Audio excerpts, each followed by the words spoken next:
जी अस्सलाम वालेकुम। यासीन आपके साथ हाजिर है मॉर्निंग ब्रीफिंग में। आज इस हफ्ते का आखिरी वर्किंग डे है, यानी चौथा दिन और पांचवा दिन। चौथा इसलिए मैं कह रहा हूं कि फोर्थ डे इसलिए क्योंकि मंडे को अमेरिका में मार्केटें बंद थी, प्रेसिडेंट डे हॉलीडे की वजह से मार्केटें बंद पड़ी हुई थी। तो आज जो टेक्निकल ग्राउंड पे आज आप फोर्थ डे ऑफ वर्किंग कह सकते हैं। अच्छा, सबसे पहले सूरत हाल कुछ बात कर लेते हैं गोल्ड के हवाले से कि बहुत अरसे से मैं आपसे यही कहता चला आ रहा हूं कि जनाब गोल्ड की कीमतों में खातिर खा इजाफा होगा। मार्केटें डाउन साइड पे नहीं है, मार्केटें हायर साइड पे रहेंगी। और 1535 का जब इसने लो किया था, यानी वो वाकया जब कासिम सुलेमानी की हलाकत हुई थी, उसके बाद मार्केटें 16 यानी 1612 का हाई करके जो डाउन हुई, जब अमेरिका और ईरान के दरमियान कुछ मुफाहमती मीटिंग्स हुई, उसके बाद गोल्ड ने लो कर दिया और 1535 का इसने लो किया था।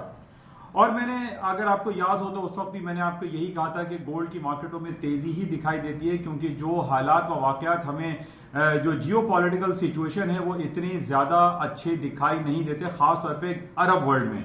अरब वर्ल्ड में हम बहुत अरसे से देख रहे हैं कि सऊदी अरब और यमन के दरमियान बहुत ज्यादा चपकलिश रहती है। काफी लाखों की तादाद में वहां सिविलियंस मारे जा चुके हैं, उसमें खवातीन भी हैं, बच्चे भी हैं, बुजुर्ग हजरात भी हैं। यानी सिविलियंस का जो है कत्ले आम हुआ है यमन में और सऊदी अरब के बॉर्डर लाइन पर। सऊदी अरब में भी वहां पर हलाकतें हुई। फिर उसमें कुछ मुफाहमती बातें हुई कि जनाब ईरान जो है वो फंड करता है, जो हौसी कबाइल हैं उसके पीछे ईरान जो है वो शामिल है, जिसकी वजह से हम ये देख रहे हैं कि डायरेक्ट या इनडायरेक्टली ईरान और सऊदी अरब के दरमियान या सऊदी अरब और यमन के दरमियान चपकलिश रहती है, हालात संगीनी सूरत हाल में रहते हैं। दूसरी तरफ हमें यह भी पता है कि जनाब आजकल जो हम ये देख रहे हैं कि टर्की और सीरिया के दरमियान एक कुछ जंगी कैफियत तारी हुई है और पिछले एक महीने में 15 लोग यानी 15 सोल्जर्स हलाक हो चुके हैं टर्की के।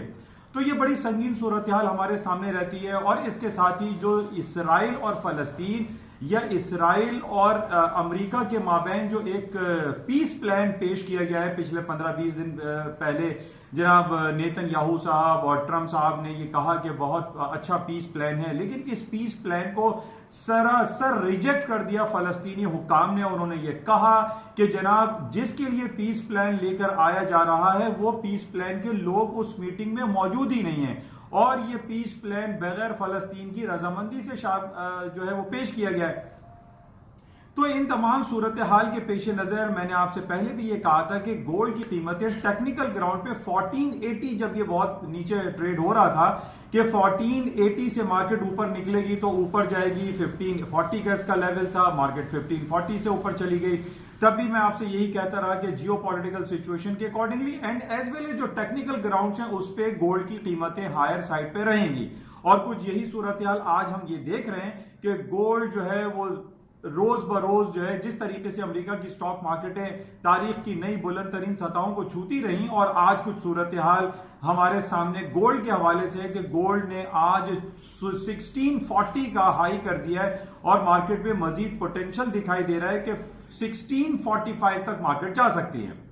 अच्छा, टेक्निकल ग्राउंड पे मैंने काफी अरसे से आपसे ये कह रहा हूं कि 1645 1646 मार्केट आ सकती है और उसकी वजह यही थी कि जब उसका लो हुआ था 1546 का, तो उसके अकॉर्डिंगली अगर आप $100 को प्लस करते हैं तो 1646 का लेवल बनता है।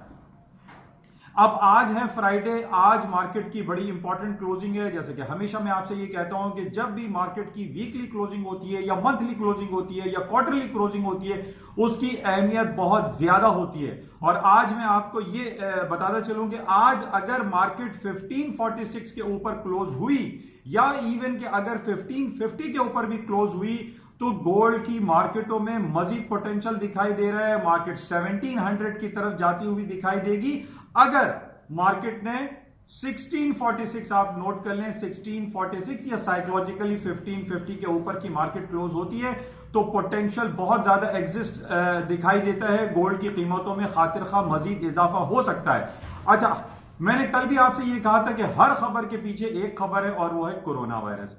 अब कोरोना वायरस के बेस पे जब भी मैं आपसे हमेशा ये जिक्र करता हूं कि दुनिया में आप इस बात पे जरूर नजर रखें कि कहां पे टेंस हालात हैं, कहां पर कोई कन्वेंशनल वॉर जैसी कैफियत है, कहीं कोई एपिडेमिक फूट पड़ा है, कोई वबा आ गई है, कोई बीमारी फैल रही है, कोई वैक्सीनेशन प्रॉब्लम चल रही है। तो उस बेसिस पे हम ये कह सकते हैं कि जनाब गोल्ड की कीमतों में इजाफा होता है और होगा, क्योंकि इस गोल्ड को हम ये जानते हैं कि इसको एक सेफ हेवन के तौर पे लोग कंसिडर करते हैं। और हमें यह भी पता है कि सबसे ज्यादा जो इसका यूजेज है पाकिस्तान, इंडिया, जो हमारी सब कॉन्टिनेंट है, यहां पर इसकी कल्चरल वैल्यूज बहुत ज्यादा है। और फिर हमारे जो देही इलाकों में या ज़री इलाकों में जब फसलें कटती हैं तो उसमें भी हमें पता है कि जिस वक्त हार्वेस्टिंग पीरियड आता है तो लोगों के पास कैश पैसा बहुत ज्यादा होता है, खासतौर पे हमारे ज़रई इलाकों में। वहां पर लोग ज्यादा से ज्यादा गोल्ड जो है वो परचेज करते हैं। और यही वजह है कि पाकिस्तान में भी अगर आप देखें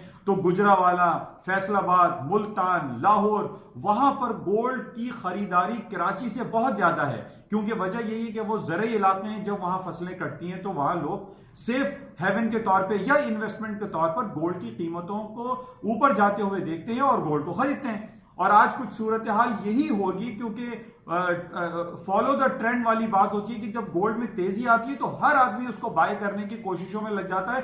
और जो अभी प्रेडिक्शन है as well as the geopolitical situation और जो टेक्निकल ग्राउंड है, और जिस तरीके से मैंने आपसे कहा कि ज़रई इलाके हैं और या पाकिस्तान, इंडिया, बांग्लादेश, भूटान, नेपाल, यहां पर कल्चरल वैल्यूज गोल्ड के हवाले से बहुत ज्यादा है, इसलिए गोल्ड की कीमतों में मजीद इजाफा हो सकता है। बहरहाल इसको हम मजीद इसको वॉच में रखेंगे। और खास तौर पे आज फ्राइडे क्लोजिंग है, इसके टेक्निकल ग्राउंड को बहुत ज्यादा मलहूज़ खातिर आप रखिएगा कि मार्केट 1645 1646 से ऊपर अगर बंद होती है तो इट मींस कि गोल्ड की कीमतों में मजीद इजाफा हो सकता है।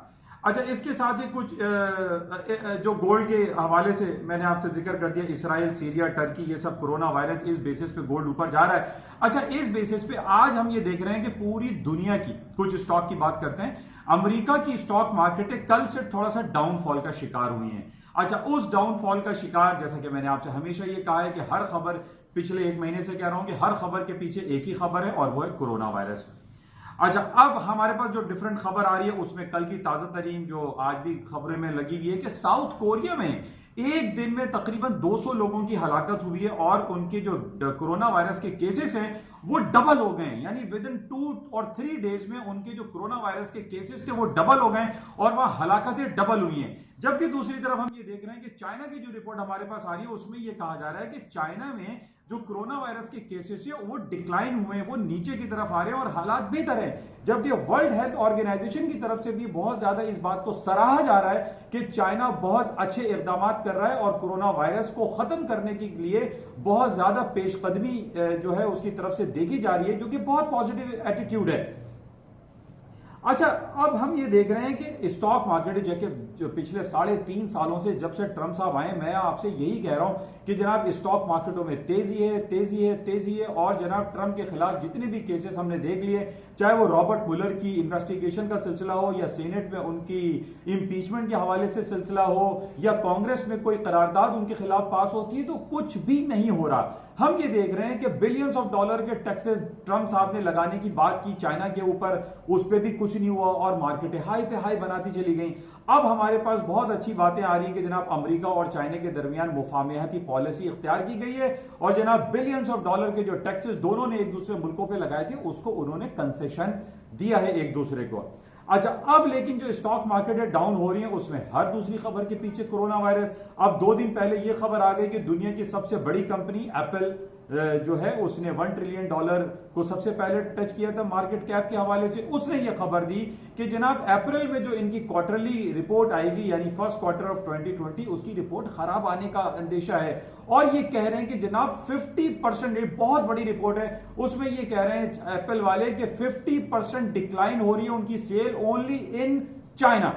तो ये बड़ी खराब खबर है जिसकी वजह से हम देख रहे हैं कि स्टॉक मार्केटों में मंदी आई है, डाउनफॉल आया है और मजीद मार्केटें गिर रही हैं। लेकिन अभी भी मैं आपसे यही कहूंगा कि ये बात अभी सिर्फ आई है, अभी रिपोर्टें खराब आना शुरू नहीं हुई हैं। अभी अमेरिका की कंपनी एप्पल ने यह कहा है कि रिपोर्ट खराब आएगी, ये गा गीगे वाली कहानी है। तो अभी भी मैं आपको ये नहीं कहूंगा कि जनाब स्टॉक मार्केटों को बेच दें, सेल ऑफ कर दें, स्टॉक तबाह हो जाएंगे, क्रैश हो जाएंगे। नो, ये क्रैश अगर होंगे तो ये अप्रैल के महीने में होंगे, जब फर्स्ट क्वार्टर 2020 के रिजल्ट अनाउंस होना शुरू होंगे। अभी सिर्फ एप्पल की खबर पे ये कहना कि जनाब स्टॉक मार्केट क्रैश कर जाएंगी, आई विल से नो, ऐसा मुमकिन नहीं है। बहरहाल इसके कुछ इंपॉर्टेंट टेक्निकल लेवल्स हैं, वो मैं आपको व्हाट्सएप करूंगा, उसमें बताऊंगा कि जनाब कौन से ऐसे लेवल्स हैं जिस पे मार्केटें जो है वो डाउन हो सकती हैं। और खासतौर पे आज वीकली फ्राइडे क्लोजिंग है, इस बेस पे हम देखेंगे कि मार्केट किन लेवल्स पे क्लोज होती है, तो उस पे मैं फिर आपको थोड़ा सा आपके साथ कुछ बातें मैं शेयर करूंगा। कल भी मैंने 2 दिन पहले टेक्निकली एक नेस्डैक का एक लेवल डिफाइन किया था कि 97.72 के ऊपर स्टॉप लगा के नेस्डैक को सेल करें, और कुछ ऐसे ही सूरत हाल हुआ। मार्केट ने 97.63 का हाई किया और वहां से तकरीबन 250 पॉइंट्स मार्केट वहां से क्रैश कर गई। लेकिन इस क्रैश करने को मैं ये नहीं कहूंगा कि अमेरिका की स्टॉक मार्केटें तबाह हो जाएंगी, नो। तो बहरहाल इसको हम क्लोजली वॉच करेंगे कि क्या सूरत हाल मजीद रहती है। अच्छा, जहां तक हम बात कर लेते हैं करेंसी मार्केट में, स्टर्लिंग और यूरो, खासतौर पे जापानीज येन ने बहुत तकरीबन 9-10 महीने का हाई कर दिया। 112 तक Japanese yen versus US dollar चला गया है, इसको हमें देखना पड़ेगा। लेकिन टेक्निकली इसको वीकर साइड पे हम देख सकते हैं कि मार्केट में पोटेंशियल इतना नहीं लगता। मार्केट में वीकर साइड पे यानी 112 से 113, 113, 114, 115 तक जापानीज येन की मार्केट जा सकती है, क्योंकि हम ये देख रहे हैं कि जिस तरीके से अमेरिका की ओवरऑल जो सिचुएशन है, यानी यूएस डॉलर बहुत ज्यादा स्ट्रॉन्गर साइड पे, अमेरिका की ओवरऑल स्टॉक मार्केटों में बहुत ज्यादा तेजी है। वो थोड़ी बहुत गिरी तो उसको गिरना नहीं कहेंगे, लेकिन ज्यादातर हम ये देख रहे हैं कि यूएस डॉलर का कॉन्फिडेंस, यूएस स्टॉक का कॉन्फिडेंस अक्रॉस द बोर्ड पूरी दुनिया में बहुत ज्यादा है। बहरहाल थोड़ी बहुत मार्केट में जो करेक्शन आई है उसको हम ये नहीं कह सकेंगे कि अमेरिका की स्टॉक मार्केटें तबाह हो रही हैं या गिर रही हैं, लेकिन ओवरऑल जो सिचुएशन हमारे सामने है वो पॉजिटिव है। जैसे मैंने पहले भी आपसे ये कहा था कि अमेरिका की स्टॉक मार्केट को गिरने के लिए उनके बैरोमीटर्स, उनका जीडीपी, उनका अनएम्प्लॉयमेंट रेट, उनके इंडस्ट्रियल प्रोडक्शन, उनका कैपेसिटी यूटिलाइजेशन, उनके डिफरेंट इंपॉर्टेंट वाइटल साइंस, और प्लस अमेरिका की जो फैंग ग्रुप है, जो Amazon, Apple, Alphabet, Google, Facebook, Netflix, इसके अलावा आपका Amazon, Exxon Mobil, Microsoft, IBM, Intel, ये सारी कंपनियों की रिपोर्ट आनी खराब जरूरी है। बहरहाल इसमें से सबसे पहली एक कंपनी है जिसने, एप्पल ने ये ऐलान किया है, ये इशारा दिया है कि जनाब वो अप्रैल में जो उनकी जो रिपोर्ट आएगी वो खराब आ सकती है। अभी आई नहीं है, इस पॉइंट को आप जरूर नोट किया करें कि खराब आई नहीं है। उन्होंने एक इंडिकेट किया है, इशारा दिया। इस इशारे पर ये कहना कि जनाब स्टॉक मार्केट तबाह हो जाएंगी, आई विल से नो। तो बहरहाल इसके लेवल्स में आपको थोड़ा सा डिफाइन करूंगा। अच्छा, इसके साथ ही कुछ पाकिस्तान की स्टॉक की बात कर लेते हैं। आज एक बड़ी, आप कह सकते हैं थोड़ी सी बैड न्यूज है, पूरी दुनिया की स्टॉक मार्केटें डाउन हो रही हैं कोरोना वायरस की वजह से, लेकिन पाकिस्तान की स्टॉक मार्केटें कोरोना वायरस की वजह से नहीं, बल्कि FATF financial action task force की खराब रिपोर्ट पर हुआ है। काफी दिनों से हम ये उम्मीद में लगाए बैठे हुए थे कि जनाब FATF की रिपोर्ट आएगी, पाकिस्तान ग्रे लिस्ट से निकल जाएगा। आज हमारे पास जो रिपोर्ट आई है उसमें यह कहा जा रहा है कि अभी फाइनल रिपोर्ट आनी बाकी है, शाम को या कल इनकी रिपोर्ट अनाउंस होगी। उसमें यह इशारा दे दिया गया है कि पाकिस्तान को मजीद 4 महीने और इंतजार करने पड़ेंगे। पाकिस्तान का नाम financial action task force FATF से नहीं निकाला जा रहा, पाकिस्तान स्टिल इंटैक्ट रहेगा ग्रे लिस्ट में, जो कि हमारे लिए एक अच्छी खबर नहीं है। तो बहरहाल ये एक बैड न्यूज है, लेकिन दूसरी तरफ हमारे पास कुछ खबरें आ रही हैं, और कल भी हमारे पास बड़ी अच्छी रिपोर्ट थी कि पाकिस्तान की गवर्नमेंट, इमरान खान साहब जो इनिशिएटिव्स ले रहे हैं वो काफी बेहतर हैं, और पाकिस्तान के 2 बैरोमीटर्स, जो वाइटल साइंस जो कि हमारे स्टेट बैंक अनाउंस करता है, हमारा फॉरेन करेंसी रिजर्व माशाल्लाह से बढ़ता चला जा रहा है। 18.5 तक बिलियंस ऑफ डॉलर हमारा फॉरेन करेंसी रिजर्व हो चुका है, ये बहुत अच्छी इंडिकेशंस हैं। इसके अलावा हमारा करंट अकाउंट डेफिसिट श्रिंक कर गया है पिछले 7 महीनों में 72%। It is a very good indication. Pakistani stock market में पोटेंशियल बहुत ज्यादा है, पाकिस्तान की गवर्नमेंट बहुत अच्छे काम कर रही है। इस बेसिस पे हम ये नहीं कह सकते कि स्टॉक मार्केट FATF के नेगेटिव कमेंट्स पे डाउन हो जाएंगी, नो। पाकिस्तान के जो बैरोमीटर्स हैं, पाकिस्तान की जो इंडिकेशंस हैं, वो बहुत अच्छे चल रहे हैं। और जिस तरीके से यूनाइटेड नेशन के secretary general mister Guterres, Antonio Guterres यहां पर आए, वो करतारपुर में पहुंचे, करतारपुर में उन्होंने सराहा और उनकी तरफ से ये कमेंट्स आना कि Pakistan is a peace loving country, it's a very good sign. और इसके अलावा सबसे तहलका मचा देने वाला इवेंट पीएसएल पाकिस्तान में हो रहा है, पूरी दुनिया के लोग पाकिस्तान में खेलने के लिए आ रहे हैं, जो एक बहुत अच्छा गुडविल गेस्चर है और पाकिस्तान का ये इंप्रेशन पूरी दुनिया में जा रहा है कि Pakistan is really the still always is a peace loving country. और जिसकी वजह से हम ये देख रहे हैं कि ये पीएसएल का जो सिलसिला है, जो एक इवेंट है, एक गाला है, ये ना सिर्फ इट्स अ कंप्लीट पाकिस्तान में ये ऑर्गेनाइज किया गया है, कहीं ये दुबई या अबू धाबी में ये मैचेस नहीं खेले जाएंगे। ये पाकिस्तान के लिए एक बहुत अच्छी खबर है और वाकई ये जो इवेंट है इसकी वजह से हम ये कह सकते हैं कि ओवरऑल इंप्रेशन पाकिस्तान का पूरी दुनिया में पॉजिटिव जा रहा है, जिसकी वजह से हम ये उम्मीद करते हैं कि पाकिस्तान में फॉरेन डायरेक्ट इन्वेस्टमेंट एफडीआईज में इजाफा होगा। जिस तरीके से हमारा करंट अकाउंट डेफिसिट श्रिंक कर रहा है, हमारे फॉरेन करेंसी रिजर्व्स में इजाफा हो रहा है, हमारे हालात मजीद बेहतर होंगे। हम सिर्फ एक एफएटीएफ के बेस पे ये नहीं कह सकते कि जनाब पाकिस्तान के हालात खराब हैं और यहां पर कुछ भी नहीं हो रहा है, लेकिन हम तारीफ करते हैं पाकिस्तान आर्म फोर्सेस की, पाकिस्तान की गवर्नमेंट की, कि पाकिस्तान बहुत अच्छे काम कर रहा है, इनिशिएटिव ले रहा है कि हालात मजीद बेहतर हो। और इसका मुंह बोलता सबूत हमारे पास दो इवेंट है, एक करतारपुर कॉरिडोर को खुल जाना और सेकेंडली पीएसएल का पाकिस्तान में मुनक्किद होना। ये हमारे लिए बहुत अच्छी पॉजिटिव इंडिकेशंस है। बहरहाल आज फ्राइडे है, मार्केटें आज हम क्लोजिंग पे वॉच करेंगे कि किन लेवल्स पे क्लोज होती हैं, इस हवाले से आपसे इंशाल्लाह राब्ता में रहेगा।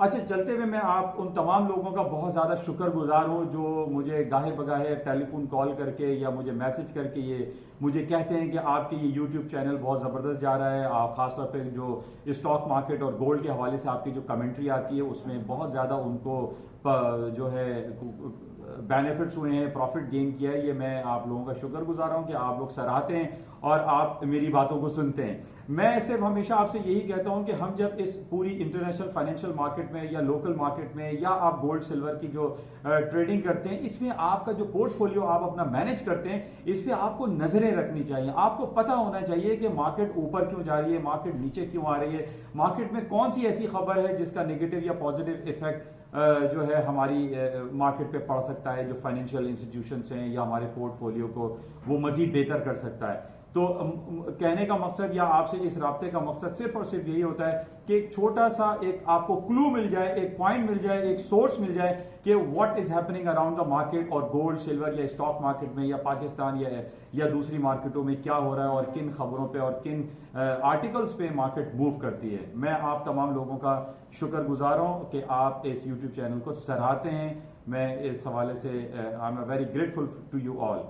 तो इस हवाले से मैं ये चाहूंगा कि आप तमाम लोग जिन लोगों ने अभी तक इस YouTube चैनल को सब्सक्राइब नहीं किया है, आप सब्सक्राइब का बटन दबाएं और उसके साथ एक बेल आइकन है उसको भी प्रेस करें ताकि जितनी भी मेरी अपलोड्स होती हैं वो आप लोगों को मालूम होती रहें। क्योंकि जैसा कि मैंने हमेशा आपसे कहा है कि एक छोटा सा पॉइंट भी अगर आपको मिल जाए इस YouTube चैनल से तो आपके डिसीजन मेकिंग में बहुत ज़्यादा फायदा हो सकता है। मैं आपसे कहूँगा कि इसको सब्सक्राइब भी करें और इसको शेयर और लाइक भी करें। Thank you. इंशाल्लाह हफ्ता और इतवार की 2 दिन की छुट्टियों के बाद अगर कोई इंपॉर्टेंट इवेंट रहा तो संडे नाइट आपसे फिर दोबारा मुलाकात होगी। उस वक्त के लिए इजाज़त, खुदा हाफिज़।